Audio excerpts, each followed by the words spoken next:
इस भागती दौड़ती दुनिया में बहुत से लोग पैसा कमाने की चाह में बहुत से गलत धंधे करते हैं और मोटा पैसा कमाते हैं। इन सब कारोबार में सबसे बड़ा और अवैध ड्रग्स का कारोबार इतना पुराना और बड़ा है जिसका अंदाजा नहीं लगाया जा सकता है।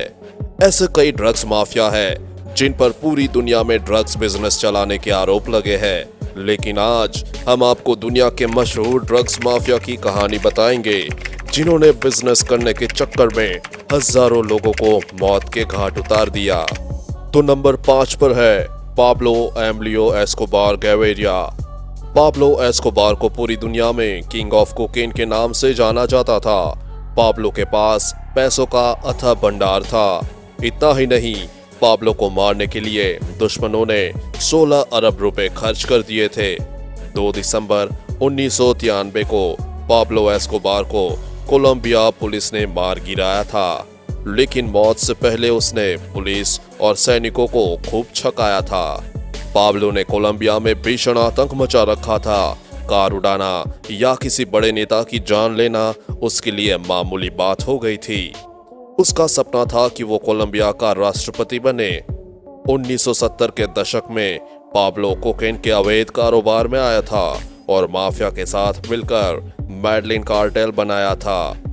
पाब्लो एस्कोबार के ताकत का अंदाजा आप इसी बात से लगा सकते हैं कि उसने सरकार पर दबाव बनाकर अपने लिए खास जेल खुद ही तैयार कराई थी। उसने यह शर्त रखी थी कि जेल के कुछ किलोमीटर तक पुलिस नहीं आ सकती है। पाब्लो के पास 800 से ज्यादा मकान थे।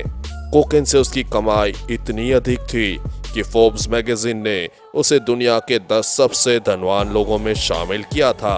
ऐसा कहा जाता है कि पाब्लो एस्कोबार के पास इतना पैसा था कि उसे चूहे कुतर देते थे। कई बार तो नोटों की गड्डियों को दीमक चाट जाते थे। आपका इसके बारे में क्या कहना है, हमें कमेंट बॉक्स में बताइएगा जरूर। अब नंबर 4 पर है फ्रैंक लुक्स। तो शायद ही आपने अमेरिका के सबसे खतरनाक ड्रग स्मगलर फ्रैंक लुक्स के बारे में नहीं सुना। फ्रैंक लुक्स वही ड्रग डीलर है जो अपने काम को पूरा करने के लिए किसी भी हद तक जा सकता था, फिर चाहे अपने काम के लिए उसे किसी की जान ही क्यों न लेनी हो। लुक्स ने अपने समय में ड्रग स्मगलिंग को इस तरह से किया कि उसे आज तक का सबसे ऑर्गेनाइज क्राइम माना गया। ड्रग्स के धंधे में फ्रैंक बहुत तेजी से पैसा कमा रहा था, मगर इससे उसका दिल नहीं भरा। वह और भी ज्यादा पैसा चाहता था। वह तो रईसों वाली जिंदगी बिताना चाहता था। बिचौलियों को हटाने के बाद फ्रैंक ड्रग्स सीधा डीलर से खरीदने लगा और इसके जरिए थोड़े ही समय में उसने अपना ड्रग्स का साम्राज्य खड़ा कर लिया। यहाँ तक कि उसने शहीद सैनिकों की लाश में भी ड्रग्स सप्लाई की। फ्रैंक का ब्लू मैजिक ड्रग्स अमेरिका में बहुत तेजी से फैल रहा था। वह बाकी हेरोइन से काफी ज्यादा असरदार था और युवा बड़ी मात्रा में उसे लिया करते थे। इसके कारण कई युवाओं की जान चली गई। वह समझ गए थे कि अगर ड्रग्स के इस कारोबार को नहीं रोका गया तो अमेरिका में लाशों का ढेर लग जाएगा। इसके बाद पुलिस ने बहुत तेजी से ड्रग्स के इस कारोबार को बंद करना शुरू किया। इसी के चलते उसके घर पर रेड मारी गई। वह रेड में फ्रैंक के घर से ड्रग्स और काफी सारा पैसा मिला, जिसके बाद तुरंत ही उसे हिरासत में ले लिया गया। फ्रैंक को 70 साल की जेल हुई क्योंकि उसके ड्रग के कारण कई 100 युवानों की जान गई थी। इसके साथ ही फ्रैंक का ड्रग्स का पूरा साम्राज्य ही उसके साथ डूब गया और इसी के साथ ही कुछ वर्ष बाद 30 मई 2019 को फ्रैंक लुक्स की मौत हो गई। अमेरिका में उसके जुर्म के चर्चे आज भी मशहूर है। न्यूयॉर्क शहर में लोग उसकी कहानियां सुनाते मिल जाते हैं। Number 3, Sandra Mexico. जब कोई डॉन या किसी बड़े गैंगस्टर के बारे में बात करते हैं तब ज्यादातर लोग दिमाग में पुरुषों का ही नाम आता है। अंडरवर्ल्ड की दुनिया में सैंड्रा मैक्सिको की सबसे बड़ी ड्रग डीलर के रूप में मशहूर रही है और उन्हें क्वीन ऑफ पैसिफिक के नाम से लोग जानते हैं।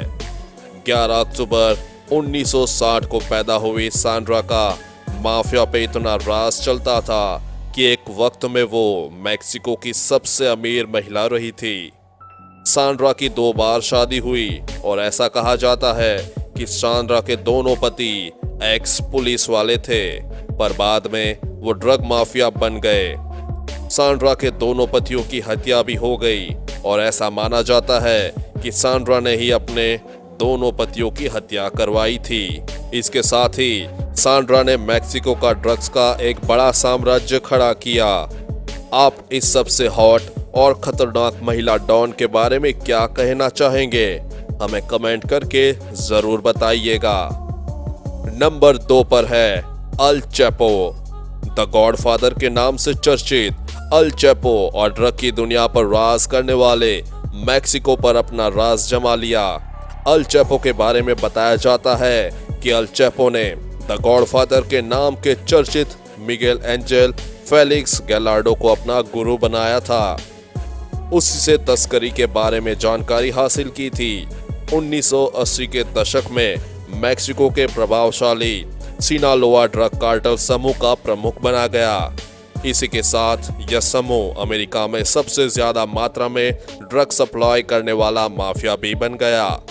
2009 में गिरफ्तारी के बाद भी अल चैपो दुनिया के सबसे अमीर लोगों की सूची में 701वें नंबर पर रहा है। उस समय उसकी संपत्ति करीब 70 अरब रुपए आंकी गई थी। Number 1, Melissa Calderon. Melissa Calderon को फिलहाल दुनिया के सबसे बेरहम गैंगस्टर में से एक माना जाता है। एक अनुमान के मुताबिक मेलिसा अब तक 150 लोगों को मौत के घाट उतार चुकी है। मेलिसा को अंडरवर्ल्ड में लाचिना के नाम से भी जाना जाता है, जबकि उसके गैंग का नाम लास फुरेज एस्प्लिकेस दे लोस डेमास है। पुलिस के मुताबिक मेलिसा के गैंग में 300 से ज्यादा लोग हैं। 32 साल की मेलिसा फिलहाल ड्रग ट्रैफिकिंग और सुपारी किलिंग में उस्ताद माना जाता है।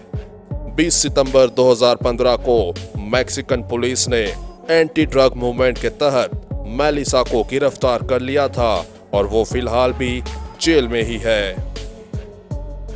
तो दोस्तों, दुनिया में अवैध काम और नशे का कारोबार करने वाले माफिया की लिस्ट बहुत बड़ी है। वैध ड्रग्स का कारोबार, हथियारों की तस्करी और ह्यूमन ट्रैफिकिंग के बाद सबसे ज्यादा मुनाफे वाला काम है। इसमें लोगों ने कुछ ही समय में बेशुमार दौलत कमाई है और हजारों लाखों लोगों को मौत के घाट उतारा है। तो दोस्तों, आज के लिए बस इतना ही। उम्मीद है वीडियो पसंद आई होगी। अगर हाँ, तो ऐसी ही वीडियो को देखने के लिए हमारे साथ बने रहिए।